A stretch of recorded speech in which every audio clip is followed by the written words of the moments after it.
তো আমি আগের ভিডিওতে দেখিয়েছিলাম যে আমার দাদা এসেছিলো আসাম থেকে। আর জানো তো দাদা আসার সময় মা কিন্তু আমার জন্য অনেক কিছু জিনিস পাঠিয়েছে। তো ভাবছি না একবার খুলে দেখা যাক কী কী জিনিস পাঠিয়েছে। প্রথমে তো খুলে দেখলাম একটা রেড কালারের শল পাঠিয়েছে, আমার তো খুবই ভালো লাগলো, খুবই পছন্দ হয়েছে। তারপর খুলে দেখেছি আমার জন্য আচার পাঠিয়েছে, কুলের আচার আর জলপাই আচার। যেহেতু আমি টক খেতে খুবই পছন্দ করি, তোমাদেরকে তো আগের কোনো ভিডিওতে বলেছিলাম আমার টক খেতে খুবই ভালো লাগে।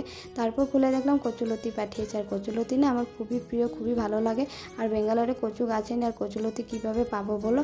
তার সঙ্গে পাঠিয়েছিল শুকনো মাছ। আর এদিকে দেখতে পাচ্ছ কানের রিং ঝুমকোগুলো, এগুলো কিন্তু আমার বৌদি পাঠিয়েছে আমার জন্য, আমার খুবই পছন্দ হয়েছে। এদিকে কিট কিট কানেরগুলো খুবই ভালো লাগলো। আর একটা কথা তোমরা জানো তো, ছোট ছোট জিনিসের মধ্যে কিন্তু ভালোবাসা লুকিয়ে থাকে। তাই জন্য আজ আমার খুবই ভালো লাগলো, খুবই কানেরগুলো খুবই পছন্দ হয়েছে। আর মা পাঠিয়েছে 2 রকমের ডাল আমার জন্য। আর জানো তো এখানে না পুজো করার জন্য তেমনভাবে জিনিস পাওয়া যায় না, তো মাকে আমি বলেছিলাম আমার জন্য একটা পাঁচালি পাঠাবে। তো মা আমার জন্য লক্ষ্মীমার পাঁচালি পাঠিয়েছে।